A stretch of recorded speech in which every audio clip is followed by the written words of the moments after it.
Hello everyone. So today I'll be talking about the topic on tumors of nose and paranasal sinus. Uh,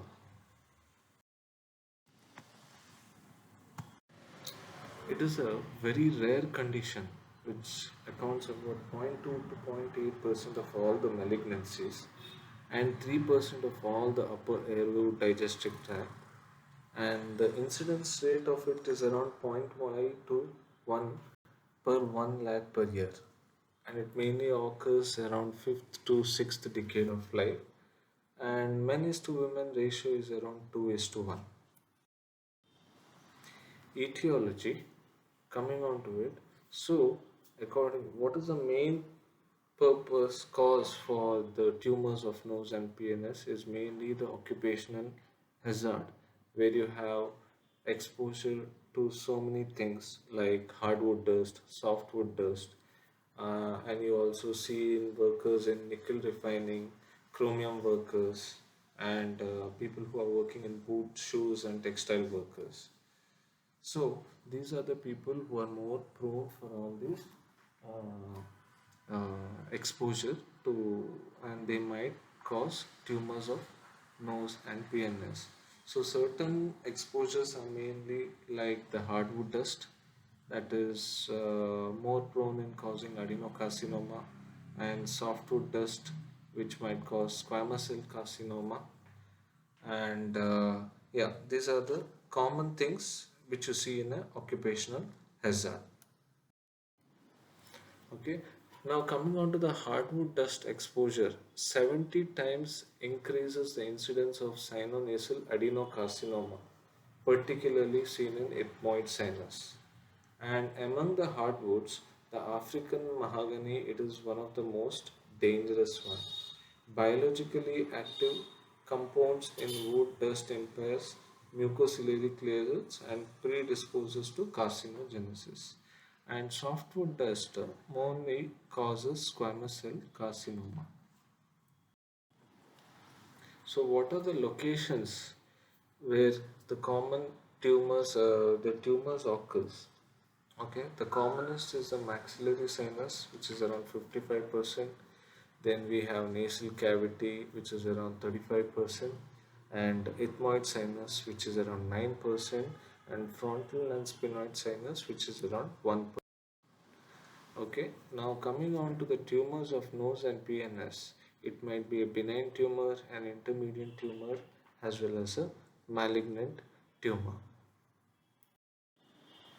Some of the benign tumors are mainly the invited papilloma, osteoma, chondroma, fibrous dysplasia, hemangioma.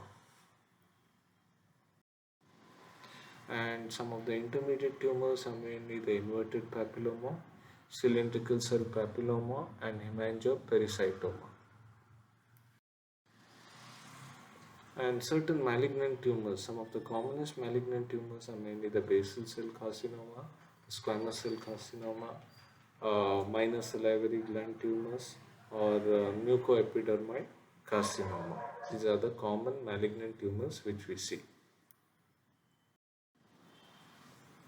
So, in particular part, certain tumors are very common. So, if you see it in the nasal cavity, benign and malignant are almost equal. So, some of the benign tumors which occurs are mainly the inverted papilloma, and the malignant one is mainly the squamous cell carcinoma.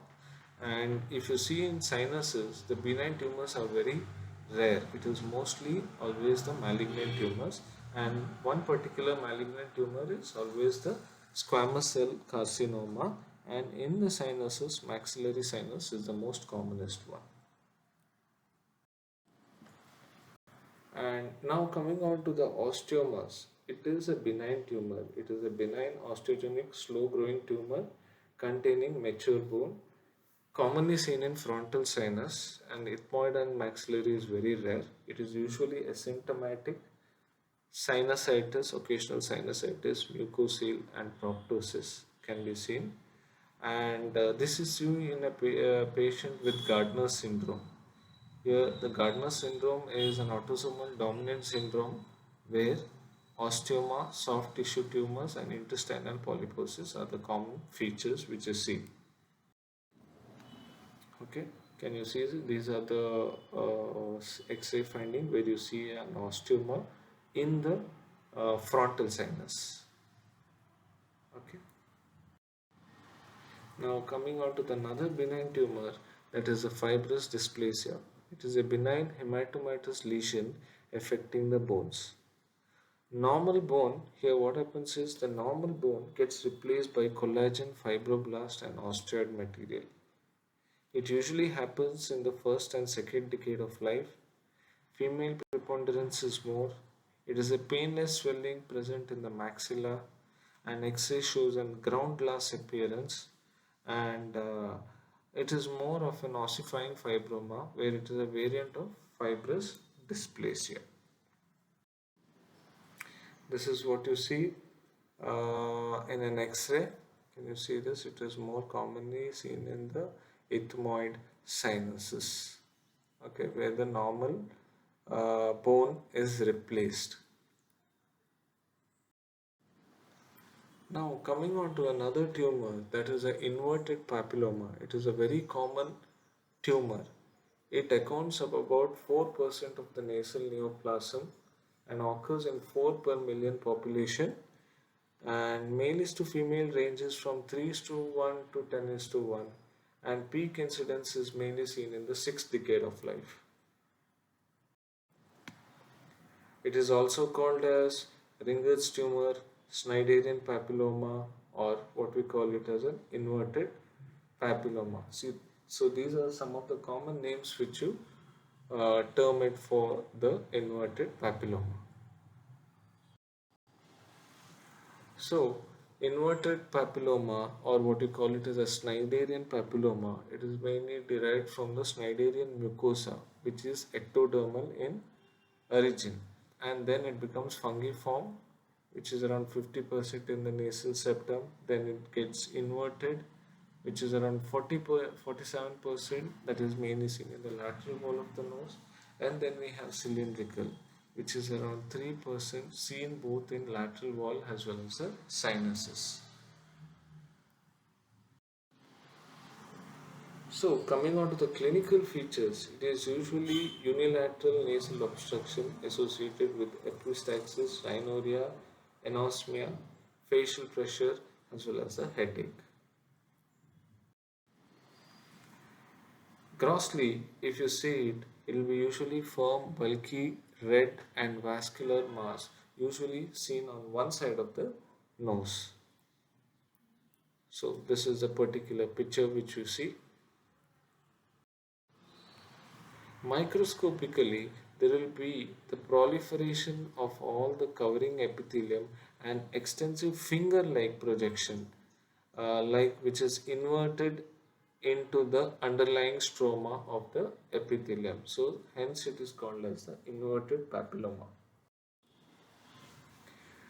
The commonest site of inverted papilloma is mainly the lateral wall of the nose, especially from the middle turbinate and the middle meatus. And the next common site is around the maxillary sinus, and the virus involved here is especially the human papilloma virus, which is 6, 11, 16 and 18. So the virus with 16 and 18 are more in terms for converting into a malignant transformation. It is locally destructive and it recurs around 70 to 80%. Malignant regeneration will be around 2 to 13%, and some of them will get converted into carcinoma in situ. The incidence of synchronous malignancy is around 15%, and incidence of metachronous malignancy is around 1%. So these are the X-ray what you see. It is mainly seen in the lateral wall of the nose as well as the maxillary sinus. Investigation. Some of the commonest investigations what we do is the CT, PNS and nose associated with contrast. Okay. Another one is the diagnostic nasal endoscopy. So once you confirm it by CT as well as endoscopy, then we have to go in with the biopsy. What are the treatment? The treatment, only treatment here is the surgical option, that is the medial maxillectomy and mid-facial degloving. Now coming on to the carcinomas, that is the malignant tumors. Some of the common malignant tumors are, first we start with the basal cell carcinoma. So in head and neck, it appearances up to 90%. Nose is one of the commonest site here, and the most common carcinoma of the skin of the nose, which occurs around 6 to 8 decade of life. Male is to female preponderance is 1 is to 1. It is a small nodular growth which later gets converted to chronic ulcer or a ulceronodular lesion. Distant metastasis is very rare, and 4 out of 10% it recurs, and high recurrence rate is mainly seen in the nasolabial fold, the cheek, medial canthus as well as the preauricular region. Now coming on to the another tumor, that is a squamous cell carcinoma. It is the most common tumor, malignant tumor. Males are more affected in mainly in the seventh decade of life, and most common site is mainly the lateral wall of the nose. 50% develops from the middle turbinate, and 90% also have eroded walls of the sinus. Regional lymph node metastasis is more common with squamous cell than most of the other paranasal sinus malignancy. Local recurrence rate are quite high, as per as to 30% to 40%.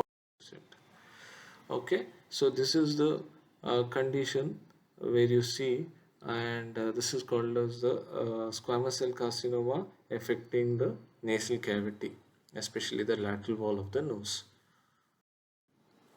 Now coming on to another tumor, that is adenocarcinoma, which accounts for about 9% of all the sinonasal malignancies, and it's the second most common condition in the tumors of paranasal sinus.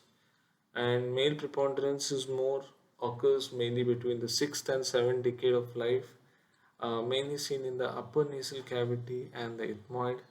And as I said you earlier, hardwood dust, isopropyl alcohol, and chromium workers are more prone for these kind of tumors. Histologically, two grades. It is mainly, one is a high grade and one is a low grade. And high grade is usually a bad prognosis. Now coming on to the another tumor, that is a adenocystic carcinoma. It is the third most common tumor, less than 5%. Women are more prone, mainly seen in the 5th and 6th decade of life, seen in the maxillary sinus region. Perineural and vascular spread are very common, and it might involve the infraorbital nerve, the maxillary nerve, the greater palatine nerve, the splenopalatine foramen, olfactory nerve. Okay, there are many different types of adenocystic carcinoma. One is the cribriform type, then we have the tubuloglandular, then we have a solid cellular, and then we have a cylindromatous type. Despite aggressive surgical resection and radiotherapy, it most grows insidiously, okay, often resistant to treatment, and recurrence and distance metastasis are very common in this condition. Then we come on to the mucoepidermoid carcinoma, which is extremely rare. Widespread local invasion makes resection difficult, therefore radiation is always indicated here. And chances of 40% lymph node metastasis. Then we have the malignant melanoma, which is around 1% of all the nasal and paranasal tumors. Slightly male preponderance, most commonly seen in the anterior septum and the lateral wall of the nose, and it is common in Japanese, gray, blue, or black polypoidal swelling. Prognosis is very poor. 5 years it is around 38%, 10 years is around 17%. Treatment is wide excision with or without post-operative radiation therapy. Now, patterns of tumor spread. It could be a local spread, the regional spread, as well as the distant metastasis. Now, local spread. The sinonasal carcinoma tends to fill into the sinus before eroding into the bony walls. So, what happens in the maxillary sinus? Medially, it invades the lateral wall of the nose, laterally to the cheek, superiorly to the orbit, inferiorly to the palate, and posteriorly to the infratemporal as well as the pterygopalatine fossa. Then we have the ethmoid sinus. These are all the local invasions which I am saying. So medially it will spread into the nasal cavity, superiorly to the anterior cranial fossa, laterally to the orbit, and inferiorly to the maxillary sinus. In the frontal sinus, posteriorly it spreads to the anterior cranial fossa and the frontal lobe, anteriorly to the skin of the forehead, and inferiorly it is the nasal cavity. Sphenoid sinus, laterally it spreads to the cavernous sinus, which is very dangerous, and anteriorly to the ethmoid sinus as well as the nasal cavity. So we have told about the local spread. Then now we come on to the regional spread, that is mainly through the lymphatic drainage. Okay, there are two lymphatic pathways. One is anterior and posterior. The anterior inferior part of the nasal cavity will drain mainly into the facial parotid and the submandibular lymph node, okay, and then into the upper deep cervical chain, okay. Then the remaining part of the nose and paranasal sinus, that is the posterior pathway which will go into the retropharyngeal lymph node, okay, and from there it might go to the upper deep cervical chain. 10% have nodal metastasis at the time of presentation. Submandibular and jugulo-digastric lymph nodes are most commonly involved here, and bilateral lymph nodes involvement seen in tumors near to the midline. Then we have the distant metastasis. At the time of presentation, it is very rare.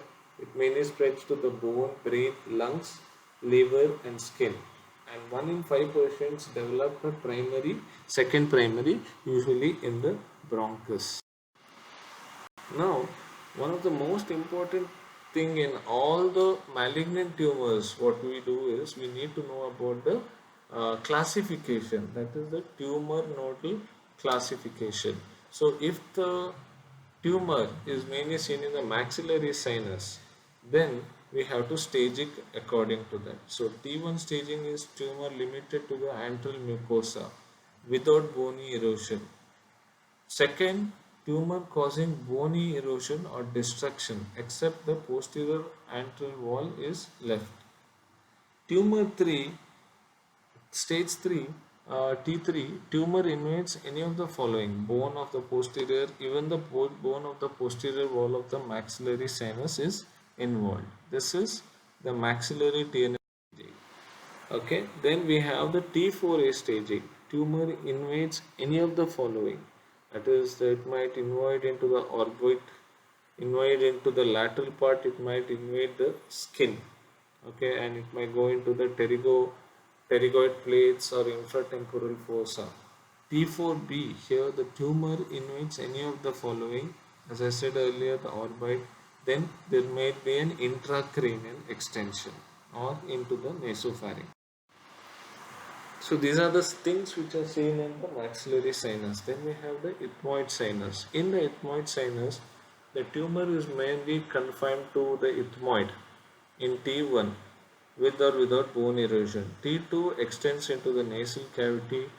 T3 extends into the orbit as well as the maxillary sinus.